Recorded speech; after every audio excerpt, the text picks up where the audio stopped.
Hey there, everyone. Welcome to A Slice of Life with Kellie and John.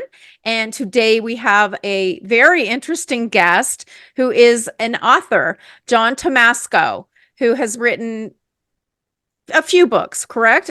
More than one book. But right now we're going to talk about his most recent endeavor. And can you tell us what the theme is of your new book? Maya Portal, correct? That's correct. It's it's a book about two boys from New York City who go down to Belize to go scuba diving, and from there they wanted to go see the Maya pyramids, and they're in the center of Belize and also in Guatemala. When you see the opening scenes for Star Wars, the ship comes flying in, and it flies over a jungle, and there's pyramids coming up out of the jungle. That's Tikal. Okay, so the book is centered there. And what happens is these two boys, they go and they take a tour, and in the tour, the tour guide is explaining to them that a tribe that has been around forever and had not been discovered by civilization, uh, occasionally fall into this area, and they see them and they try to contact this person. It's always the same person. And they try to contact him, but he just disappears. So what happens is, as the story goes, during the tour, they see this person, and the tour guide is a Maya woman, and she is a young girl, and she decides she's going to chase down this guy and try to have a conversation with him. And what happens is the guy runs into the jungle, and she follows him, and the two boys follow her. And instead of going into the jungle, they find themselves in a portal that takes them back to 900 AD, Wow. where Oh, the Maya civilization is at its height. oh. That's interesting. Okay. Yeah, very interesting. I like it. I like it. And I'll tell you why I like it. Just that premise, because, Well, what you could do with it. well, my last book, I bring a historic figure from the 1700s into the 21st century through sort of a portal, not your kind of portal, and your portal certainly not mine. But I love that kind of idea Hmm.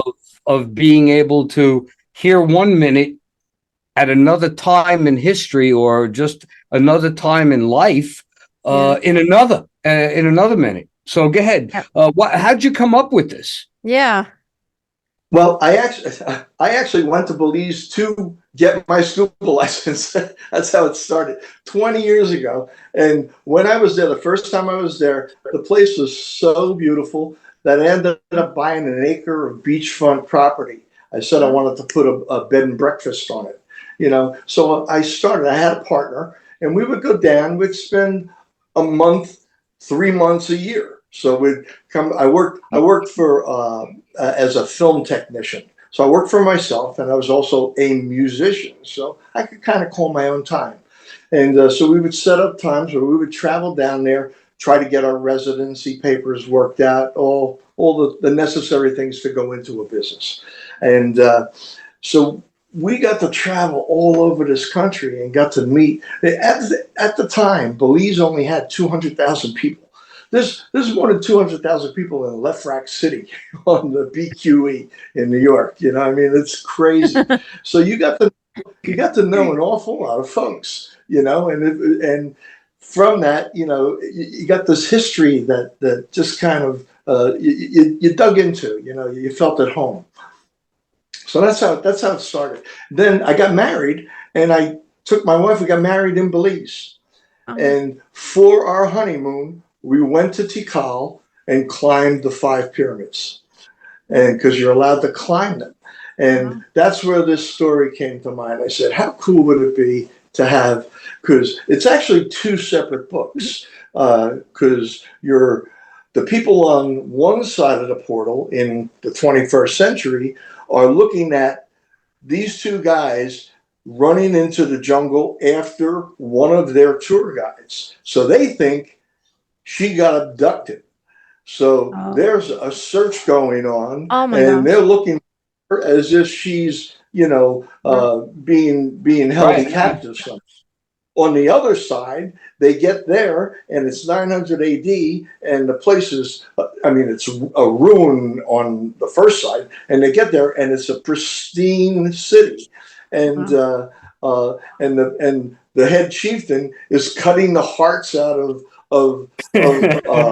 people to keep the crops growing. So I have two stories going on at the same time.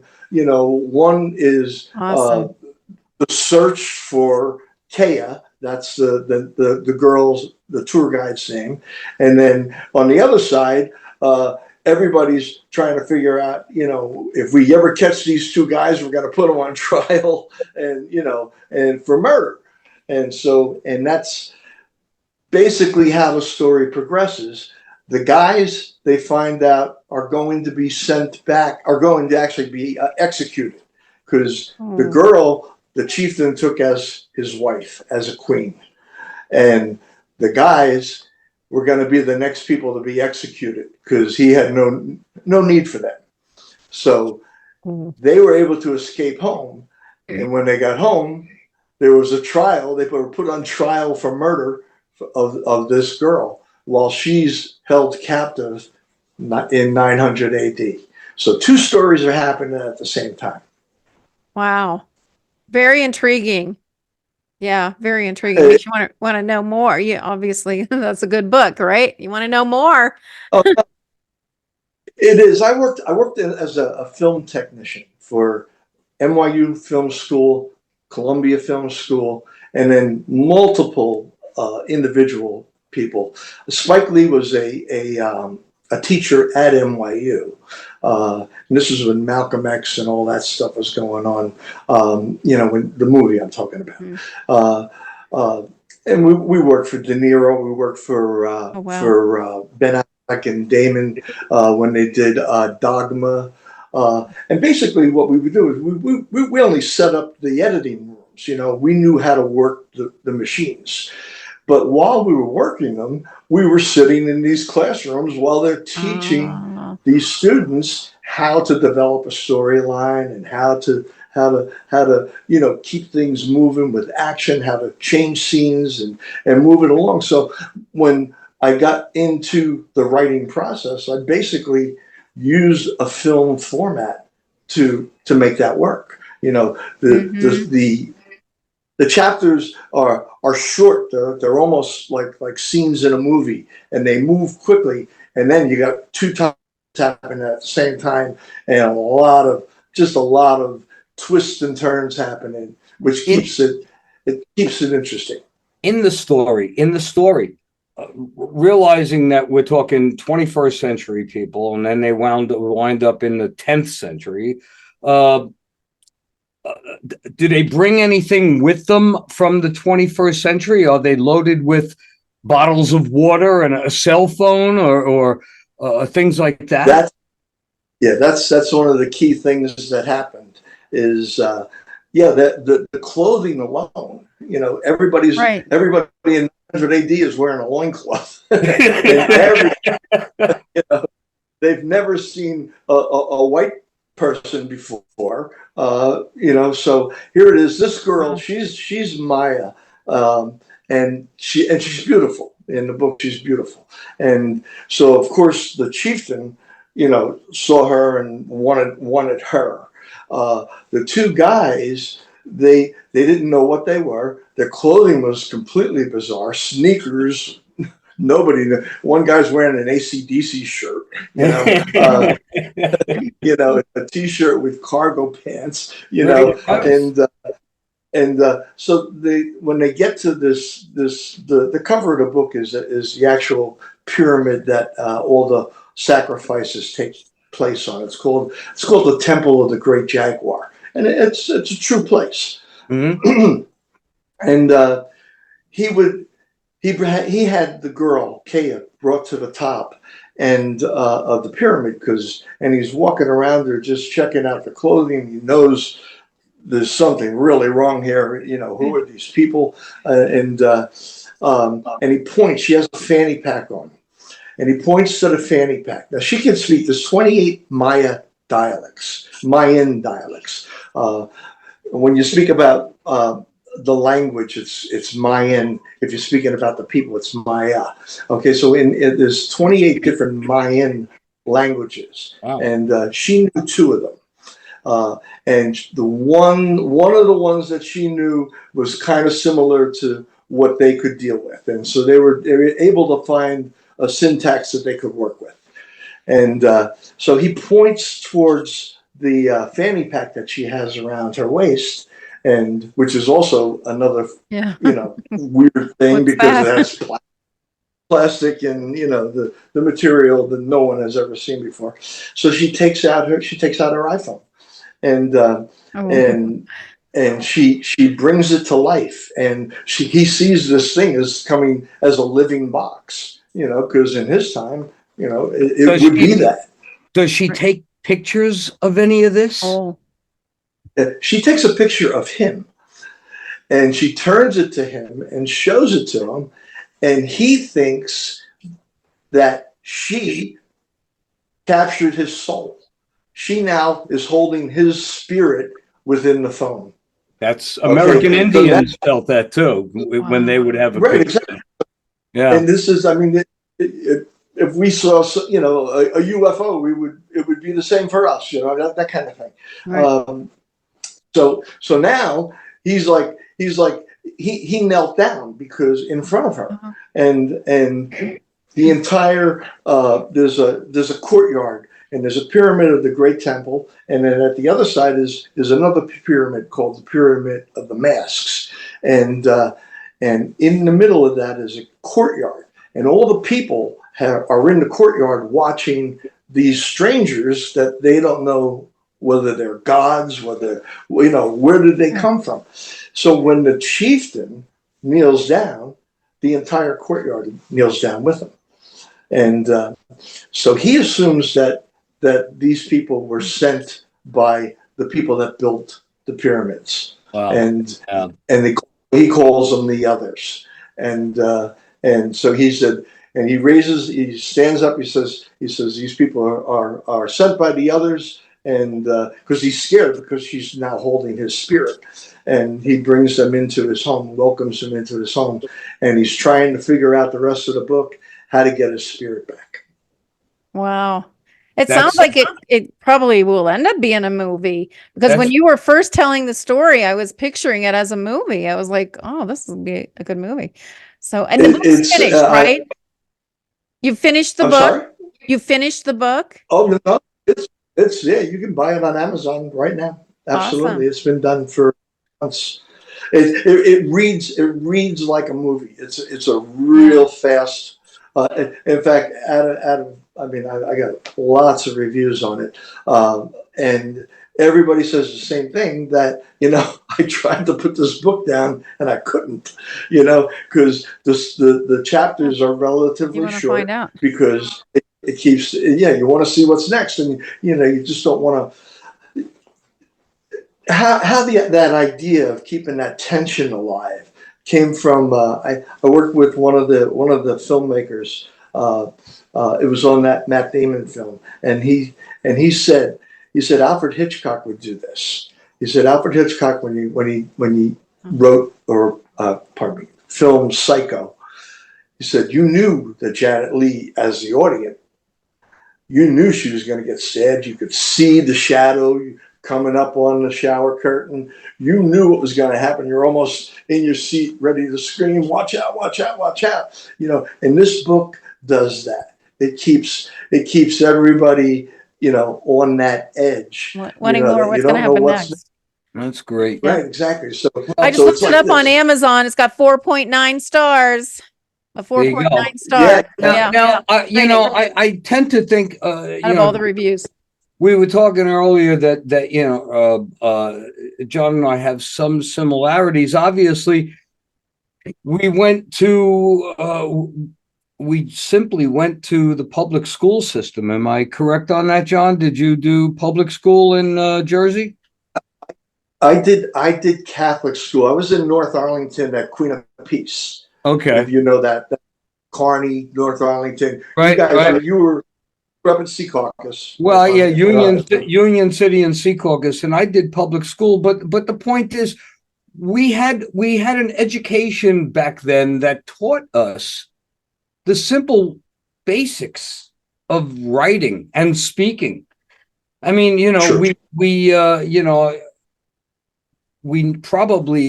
certainly didn't do English lit in college, in order to get to this point. No. Not at I had all. the Sisters of St. Joseph. I had the Christian Brothers, and then the Jesuit priests. So somebody always had a ruler. And I'll tell you something. That's so that your subject matter for this book is very dramatically different from your upbringing, which is interesting, and I like that a lot. But anyway, so what do we expect next from John Tomasko? What happens after this? I've written 4 books, and I'm in the process of a 5th. Okay, I'm about maybe 130 pages into the 5th. I've written one book about it's a true story. It's a casino story that happened to me. I used to work for Steve Wynn as a baccarat dealer back in the 80s, and I was approached at that time by a Chinese woman asking me saying she would give me $20,000 to set up a baccarat shoot, and I thought it was the casino kind of throwing a bone out to see whether because I always dealt high action games, and I know out west they would do that. They'd check on these dealers to make sure whether they're on the money or not. And so what I just thought nothing of it, but I was in a hotel room in Resorts International, surrounded by mirrors, and I'm saying I'm getting set up here. This was Resort International in Atlantic City. Atlantic City. Right. Okay, so I worked at the Golden Nugget for Steve Wynn, but they brought me to this hotel room to show me the scam. And so what I did was I just turned myself into the casino manager because I didn't do anything wrong. I just said, listen, I was offered $20,000 to set up a show, and he said, first thing he said, what's the name of the player? They want to know. So. And once he had that information, he said, don't do anything, and I'll get back to you. And 2 days later, I got tapped off a game early. I was working at the swing shift, the evening shift, and they said, go to the casino manager's office, which I did. And this guy's name was Don. He says, you're done. Don't use real names. Don't use real names. Okay. It's actually not his real name. It's the book's name. Okay. I changed the names. So don't get nervous. But I get it. So anyway, this guy said, you're done. And I said, what do you mean I'm done? I'm fired. He goes, no. You have a meeting in the morning. And he gave me an address. And I went to the address, and it was this storefront that had the windows all painted white from the inside. It looked like it was just an empty place. I thought it was in the wrong place, but it had a bell with a light on it. So I rang the bell, and this guy answers the bell, and he brings me. I said, I'm supposed to be here for a meeting. I said, but I think I'm in the wrong place. He said, no, you're in the right place. So he brings me in, and it's the office for the Division of Gaming Enforcement, and they're all undercover police that work the casinos. They're state police that work the casinos in Atlantic City. And basically that's what they do. They're looking for cheaters, they're looking for scammers, they're looking for whatever the problems are. Yep. And that's that book. Then I got myself into I worked in the hospital business for the last 20 years as X-ray, MRI, working in operating rooms, emergency rooms, and then MRI suites, and I had this idea of a suppression of a cancer cure. So the book starts out. with pharmaceutical companies and all fake name type of thing, but and the point of it is that there's more money in a treatment than there Then is in a there is in cure. curing it. Yeah, Yeah, that's Well, good but- conspiracy theory. And that, we all know people who have lived in that situation, so we Right. can relate. So, well, let's right. So listen, that's wonderful, John.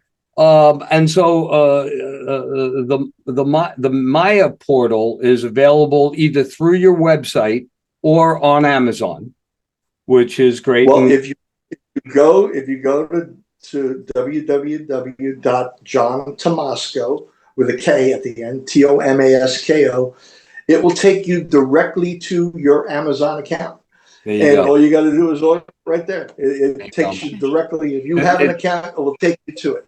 It sounds fantastic. It really, really does. How long before what's the name of the casino book?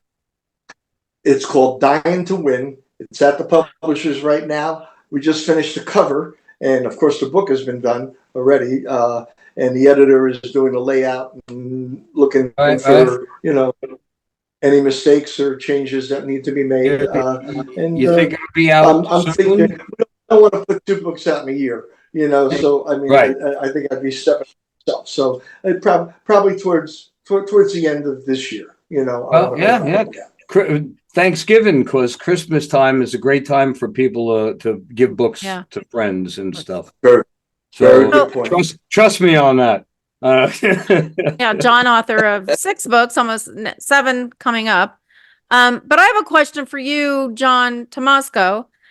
Do you have a formula for writing books? Do you do you sit down and have a certain way that you do it? Like I write every day for 3 hours or all day for 3 months? I get up in the morning and I write for 4 hours. Okay. Okay. And then I have a retirement instrument.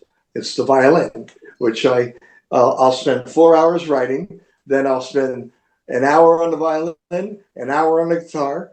And I'm actually a bass player in the band, and it's the only instrument that I don't really rehearse because I've been doing it so long that I don't worry about it. I don't even look at the neck, I just, but the other ones, I started on guitar years ago. I spent 17 years on guitar, and I actually had forgotten because I was on bass for so long that I played the instrument. And when I picked it up again, I said, "Wow, I can actually play this thing," and pretty well. So I'm trying to just get back into that whole feel. And being retired has been wonderful. Not having to be somewhere and having your time encompassed by somebody else is perfect. So I'm utilizing it in all those manners. It's been working out great. So you find plenty to do, because I've talked to some people that they don't know what to do with their time once they're retired. But it sounds like you have so many interests that your days are easily filled, right? Oh, absolutely, absolutely. Yeah. My day, I go by and I'm like, oh my God, here we go. And then I'm the cook. I like to cook, so I cook Yeah. at the house. So which is really nice. Yeah. It ends my day. Mm-hmm. Do you have to clean up the mess too, or does your wife clean it up for you? That's the deal. She gets to clean up. I get to cook. That's what I hate about cooking is you have to clean up the mess. So if you have someone else to help, one cook, one clean, I think that's a good way to do it. Yeah. And I got my grandchildren love my cooking, so I got everything going. Do you still scuba dive? No, I actually haven't. I spent 10 years not doing it, and then I went out. My brother came down and a nephew, and they were like, "Come on, let's go, let's go, let's go." And I didn't take a refresher course, and it's not something you do without catching up on things, Right. And I said after this, I said, I think I have enough, There you go. I'll stay as a snorkeler. Well, this was great, John. Thank you. This was really, really incredible. Yeah, very interesting. I'm sure our audience will want to buy your book. Because just the idea of the story is so fascinating, so interesting, and maybe one day. So I'll have another question about the book. Let's say we're doing a movie. Who would play Kaya and the 2 young guys? Well, Uh, there you go. I thought of Kushner as one of the boys. But he's getting older. I was thinking He's a Vidya little, for the girl. yeah. Kaya's a hard choice because the Maya look is a Maya look. You really Yeah. would need somebody with that, Right. and that would be a director's choice, not mine. Not Because I Penelope wouldn't know. Cruz, yeah, Yeah. but Well, you better start thinking about it because Who it could kind of happen. could do is Maya Kunis could possibly do it. I mean, she has a little bit of that look. Okay. It's a hard call. right. I It's know a for director's call. That's just it. Yeah, It's in the end, it would be call. the director's choice. Yeah. Yeah. Well, it sounds great, John, and I'd certainly, Kelly and I think would certainly like to have you back after you get the casino book out. Yeah. Because I that hear about sounds that like one, something I'd like to talk about. On that one, we could talk maybe a little bit more about some things, just not throw out real names. And Don't want to get anybody in trouble. I'm sure most of them are all gone by now. But just so that nobody's family gets upset. Yeah. No, I'm really aware of that. Believe me, especially considering You have to grow up in Jersey to understand that, folks. Yes, you do. Yes, you do.